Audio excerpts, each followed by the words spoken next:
O modelo vigente está ruindo, não é apenas na Europa, em outros locais também, como a gente já vem falado aqui nesse canal. Mas nesse vídeo vamos falar como o motor da Europa está ruindo e isso também traz consequências para o restante do mundo, mas também muitas coisas positivas, principalmente naquilo que nós pregamos, para a liberdade individual, liberdade de negócios e a flexibilidade empresarial. O que está mudando com relação à Alemanha e como isso pode reverberar também por aqui, vamos falar nesse vídeo adiante.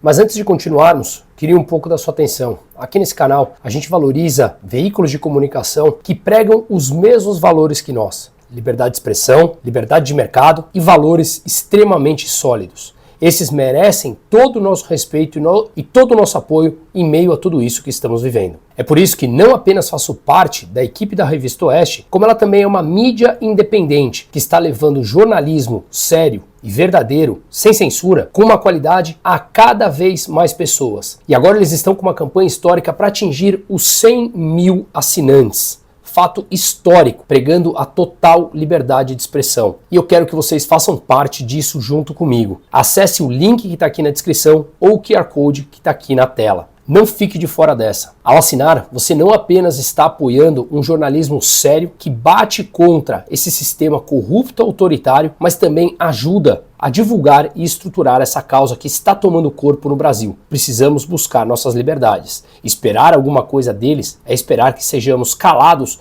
o mais rápido possível. Portanto, faça parte do time Oeste junto comigo. Acesse o link ou o QR Code aqui na tela e apoie a causa de liberdade de expressão, valores sólidos e liberdade de mercado. Voltando ao vídeo. A Alemanha divulgou o dado do PIB essa semana, mostrando uma estagnação econômica. Vamos lembrar que a Alemanha é o motor econômico da Europa, o primeiro e principal país de lá. Sem contar a França, que já tivemos oportunidade de analisar num vídeo na semana passada, mostrando também a sua fragilidade. A França, que é o maior estado do mundo, com peso de 60% sobre o PIB. Pois bem, o que foi divulgado, conforme conseguimos ver aqui nesse gráfico no PIB alemão, é uma estagnação econômica. Nos últimos 35 anos, a Alemanha jamais teve um período tão grande de estagnação econômica como o atual.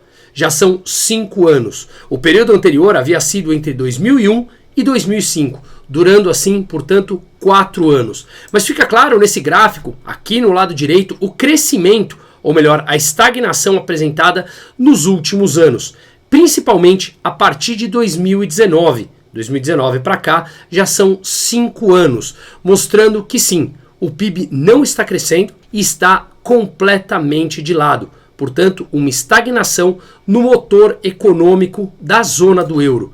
Também, há uns dias atrás, já tivemos a oportunidade de analisar a diferença histórica entre Estados Unidos e Europa. Histórica eu estou falando basicamente do final dos anos 90 para cá, onde o PIB dos Estados Unidos era igual ao PIB da zona do euro e hoje é 50% maior, com empresas trilionárias nos Estados Unidos e não na Europa. Isso tudo tem a ver com a regulação que faz parte do DNA europeu, a falta de flexibilidade, incentivo para o negócio e para o empreendedorismo. Tanto é que todas as empresas de internet surgiram nos Estados Unidos, lá estão, uma vez que no começo desse século, ou final dos anos 90, a Europa opta por regular a internet enquanto os Estados Unidos estimula. E agora estamos vendo a mesma coisa com a inteligência artificial. A Europa estimulando a regulação, a burocracia, a falta de flexibilidade, e os Estados Unidos, ao contrário, estimulando investimentos, abertura e mais incentivos a desenvolver essa indústria que já é um presente. Pois bem, voltando aqui, o pior de tudo é que a Alemanha não apresenta qualquer perspectiva de melhora, porque também não está atacando ainda o centro do problema. Mas as mensagens começam a aparecer e, na minha opinião, isso teve muito a ver com a eleição do Milei, que já acabou por levar as suas ideias ao próprio governo Trump, que tendo o Elon Musk como consultor, o secretário do Tesouro, como se fosse o cargo de ministro da Fazenda aqui no Brasil, ou seja, o responsável pelo direcionamento econômico, já dizendo que irá cortar o déficit, que hoje está em 6, 7% do PIB americano, para algo como em torno de 3%. Isso daria um corte de 2 trilhões e pouco de gastos do governo americano. E mais, revista The Economist, também já analisei aqui numa ampla entrevista sobre o Milei, falando que o seu modelo deve ser sim olhado de perto e olhado o que ele já conseguiu no último ano. O próprio FMI também alertando isso de forma positiva. É como se a janela de Overton, ou seja, aquela aceitação das ideias da sociedade, por fim começassem a tomar corpo. Já não estamos mais, eu e mais um monte de liberais, libertários, que começaram muito antes que eu, a falar que antes falávamos sozinhos ou para um grupo muito pequeno. Agora não. Eu tenho rodado o país produzindo e dando palestras. Voltei ontem, por exemplo, da Federação das Indústrias do Estado de Santa Catarina. Foi um exemplo impressionante do que eu vivi por lá, de pró-empreendedor, pró-negócios. Tinha feito isso em Gramado, no Rio Grande do Sul, em Goiânia, no Rio de Janeiro, enfim, vários locais que têm me chamado para falarmos justamente sobre a perspectiva econômica e como essa janela de Overton, a mentalidade das pessoas agora está mudando em direção às ideias da liberdade, a importância da diminuição do Estado. E isso parece que pode começar a soar também na Europa. Não ainda para aqueles burocratas de turno, mas veremos aqui logo mais adiante nesse mesmo vídeo. Portanto, fica aqui, se puder, se inscreva no canal, dê o joinha se gostou, se não gostou, também comente aqui embaixo, por que não, se sim positivo, porque isso me ajuda bastante. Pois bem, o Bundesbank, o Banco Central alemão, ele publicou um relatório de dezembro de 2024 justamente sobre esse tema específico. E ele também, em sua análise, colocou que espera mais estagnação econômica da Alemanha, do principal país da zona do euro. Entre 2025, ele espera um crescimento de 0,2%. Em 2026, ele espera um crescimento de 0,8%. Em 2027, um crescimento de 0,9% do PIB. Portanto, isso é praticamente uma economia estagnada. Ainda mais quando descontada a inflação. Pois bem, se esse crescimento realmente se concretizar, o que está previsto no relatório do Bundesbank, significa que a Alemanha chegará em 2027 com uma economia apenas 2% maior do que era em 2019. Ou seja, 2% de crescimento em 8 anos, em praticamente uma década. Isso daria uma média de crescimento de 0,2% ao ano. Estagnação econômica, estagnação do principal país da zona do euro.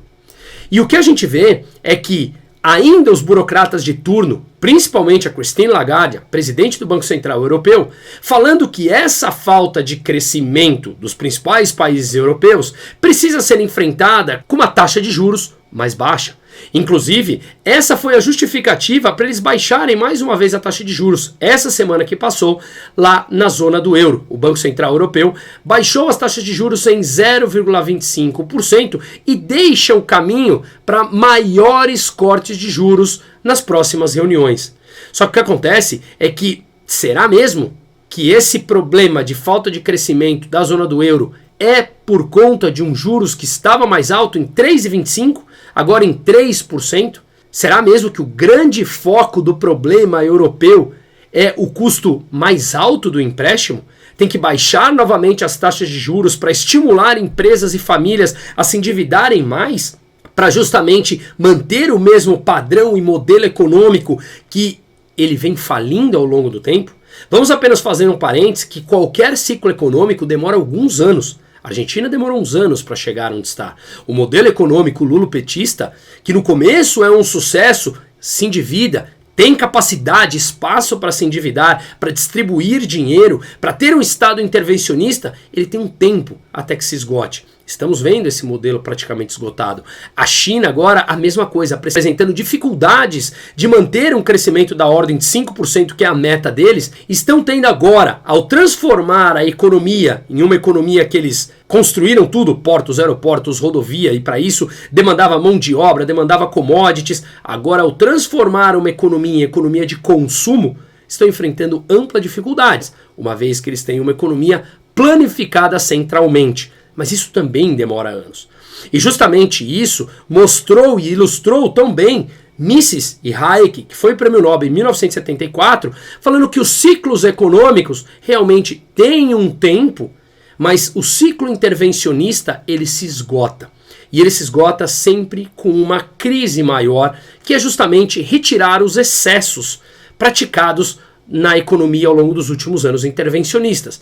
E me parece que esse sim é o problema em grande parte do mundo, inclusive na Europa. Portanto, baixar a taxa de juros de 3,25 para 3, quando você precisa amplamente reformas estruturais, de longe não é o que soluciona o problema. E é justamente isso que inclusive o Bundesbank colocou nesse seu relatório que mencionamos agora. Ele inclusive elencou 6 principais problemas estruturais que nada tem a ver com a taxa de juros para solucionar um crescimento alemão que está estagnado, como nós falamos.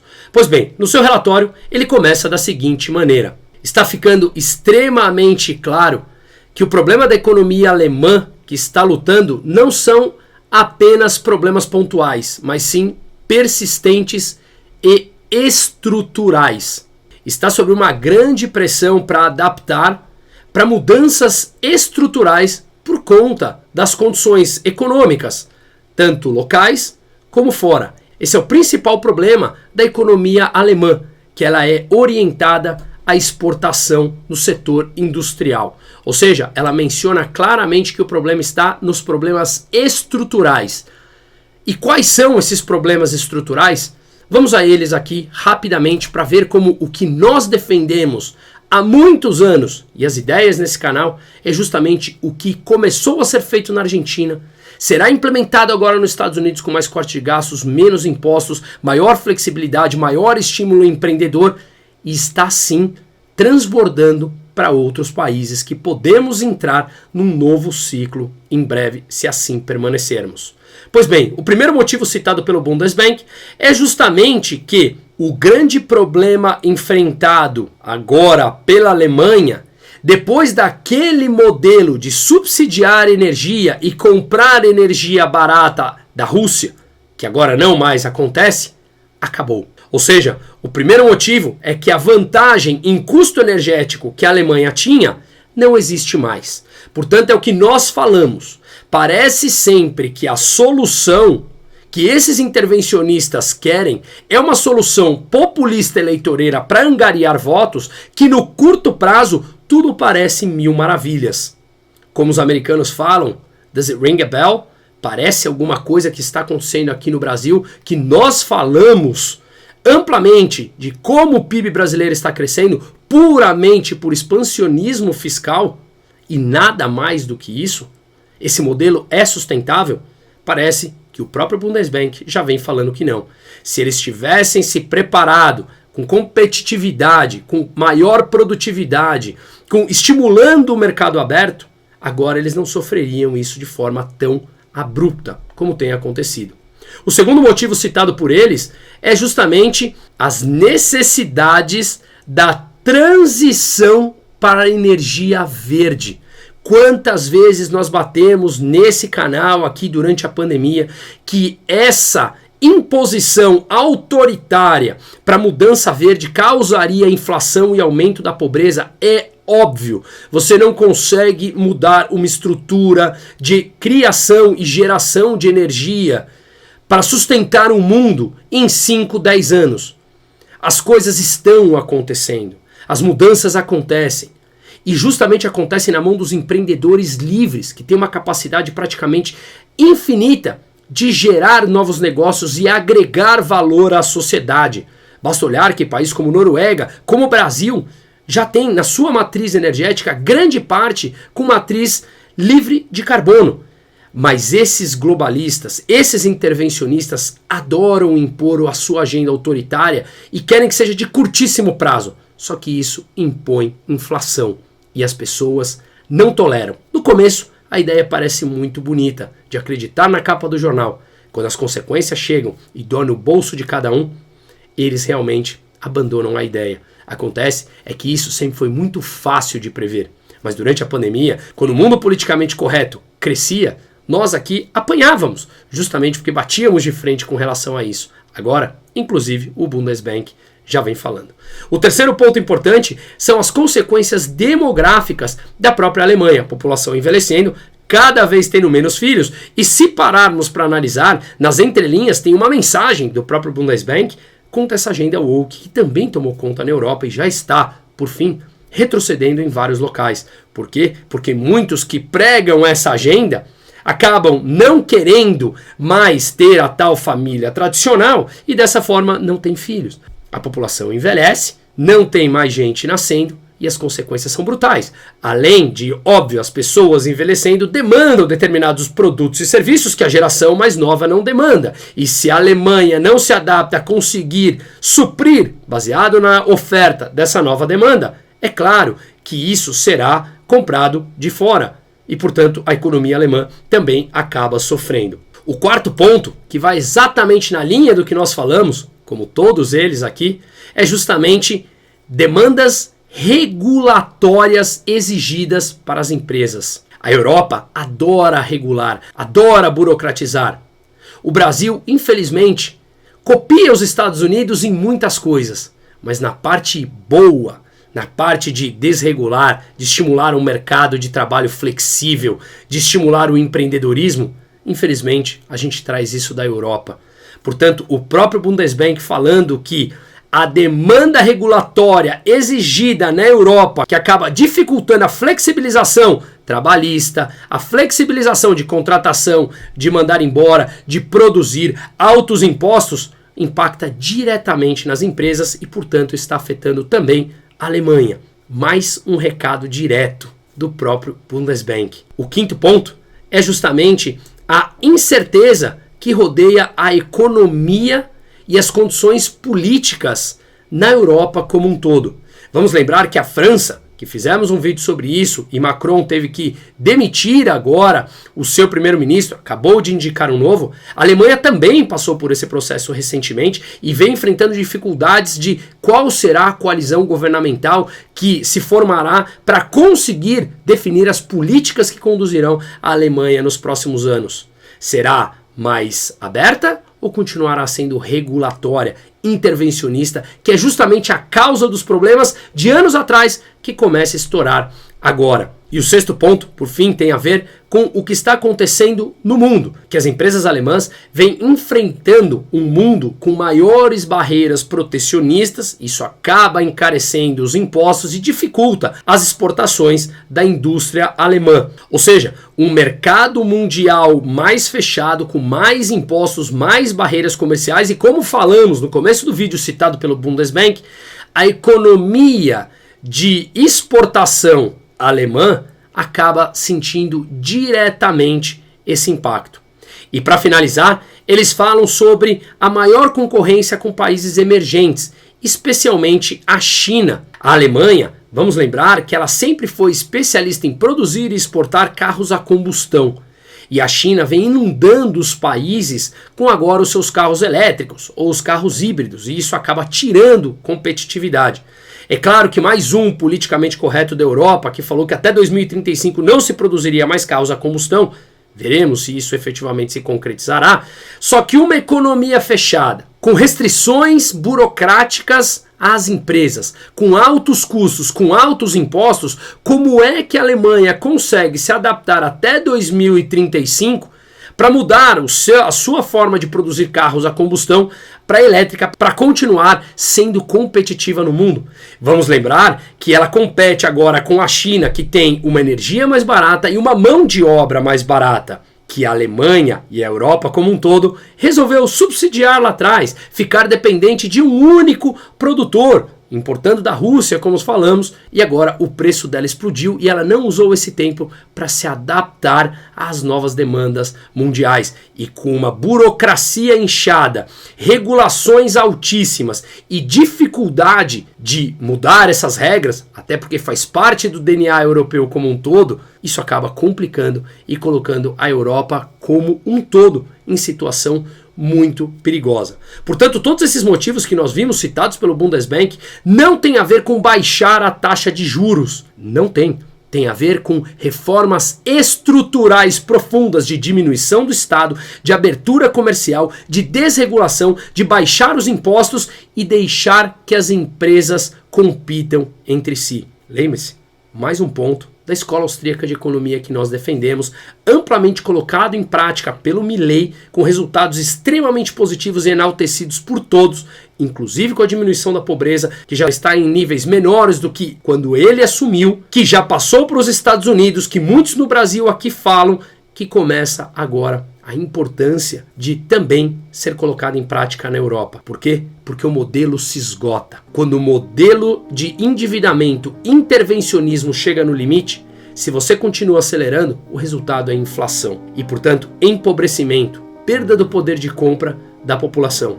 E isso não funciona para nenhum político. Repito, a janela de Overton está nos dando uma oportunidade e as pessoas começando a entender a importância de não termos intervencionismo e sermos nós protagonistas de nossas próprias vidas, deixando aqueles burocratas caros que apenas fingem que querem o nosso bem sem sequer nos conhecer, deixarmos eles de lado, pararmos de sustentar as suas benesses. Se você for o protagonista, se eu for o protagonista e agregarmos valor à sociedade, para que você precisa daquele burocrata? Para mim sempre foi claro que ele nunca foi útil.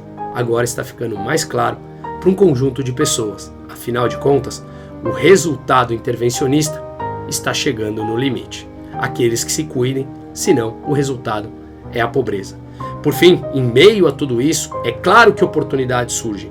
Deixo aqui o link no descritivo, brunomusa.com.br/investimento, porque em meio a esse caos, oportunidades de alocação é o que mais tem.